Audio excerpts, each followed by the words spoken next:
এর আগে আপনারা তো পাবদা মাছ অনেক রকম ভাবে বানিয়েছেন, একবার আমার মতো ট্রাই করে দেখুন, আশা করি ভালো লাগবে। খুব কম তেল মশলায় আর খুব সহজেই। নমস্কার বন্ধুরা, ওয়েলকাম টু মাই জিমাস কিচেন। প্রথম 4টে বড় সাইজের পাবদা মাছ নিয়েছি আমি। ভালো করে দেখুন নুন হলুদ মাখিয়ে নিচ্ছি। এর মধ্যে নুন দিয়ে দিয়েছি, হলুদ দিয়ে দিয়েছি, আর একটু তেল দিয়ে দেবো ওপর থেকে। তেল দিয়েও ভালো করে গায়েতে মাখিয়ে নেবো মাছটা।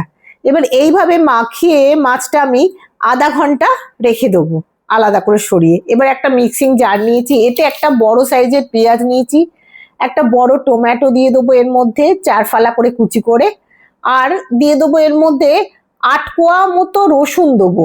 এই হ্যাঁ, 8 কোয়া রসুন দিয়েছি, এতে 8 কোয়া রসুন দিয়ে দিয়েছি, আর দিয়ে দিয়েছি 2 ইঞ্চি মতো আদা কুচি করে দিয়ে দিয়েছি, আর একটা কাঁচা লঙ্কা এর মধ্যে দিয়ে দেবো। দিয়ে এটাকে আমি সমস্ত পেস্ট করে রেখে দেবো।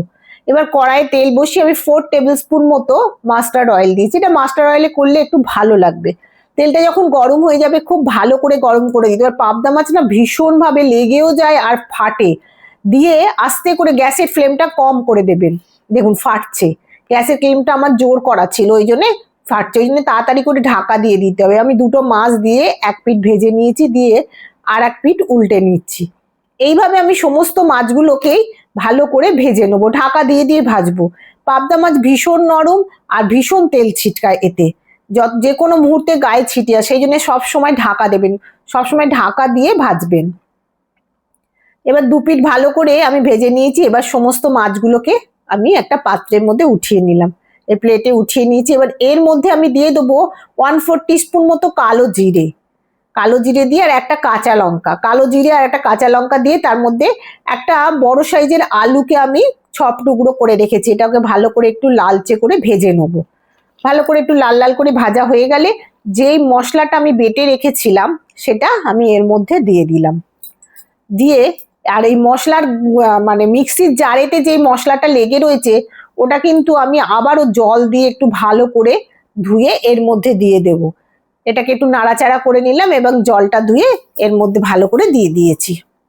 কারণ কি কোনো কিছুই ফেলা যাবে না, সমস্ত এটাকে দিয়ে কষতে থাকবো। একটু মিনিট 5 আমি এটাকে কষবো, গ্যাসের ফ্লেমটা একটু কম করে দিয়ে। এর মধ্যে দিয়ে দিলাম আমি 1/2 টিস্পুন মতো হলুদ গুঁড়ো, 1/2 টিস্পুন মতো জিরে গুঁড়ো, 1/2 টিস্পুন মতো ধনে গুঁড়ো, আর লাল লঙ্কার গুঁড়ো 1/2 টিস্পুন, আর কাশ্মীরি লঙ্কার গুঁড়ো 1/2 টিস্পুন, সমস্ত 1/2 টিস্পুন করেই দিয়েছি।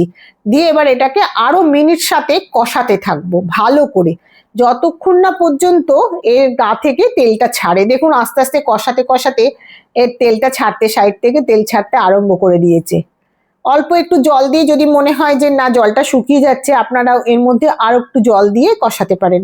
এবার আমার কষানো হয়ে গেছে, আমি এবার পর্যাপ্ত পরিমাণে জল ঢেলে দিলাম এর মধ্যে। জলটা দিয়ে ভালো করে মশলাগুলো সমস্ত গা থেকে লেগেছিল ওগুলো ছাড়িয়ে নেব। এই রান্নাটা খুব সহজেই হয়ে যায় আর শুধু ভাত দিয়ে খেতে খুবই ভালো লাগে। এবার এর মধ্যে আমি স্বাদ মতো লবণ দিয়ে দিলাম, লবণ দিয়ে এবার একটু নাড়াচাড়া করে দিলাম। আর আলুটা ভাজতে ভাজতেই আমার মানে নরম হয়ে গেছিল, তাও আমি একটু ঢাকা দিয়ে দিলাম। একটু মিনিট 5 মতো ঢাকা দেওয়ার পরে দেখুন আলুটা পুরো সেদ্ধ হয়ে গেছে। আলুটা সেদ্ধ হয়ে গেছে, এর মধ্যে আমি একটুখানি চেক করে নেব আলুটা সেদ্ধ হয়ে গেছে কিনা।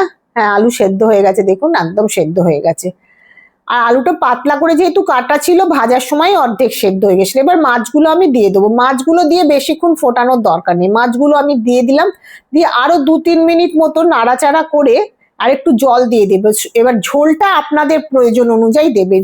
কেউ যদি শুকনো শুকনো খান তাহলে শুকনো রাখবেন, আর একটু পাতলা খেলে একটু জলটা একটু বেশি করে দেবেন। আমি একটু ঝোল ঝোল করবো, ভাত দিয়ে মেখে খাওয়ার জন্য, তো সেই জন্যে একটু দেখুন। এবার আমার এটা ফুটতে ফুটতে, চাইলে আপনারা ঢাকা দিতেও পারেন, কিন্তু আমি এখানে ঢাকা দিইনি।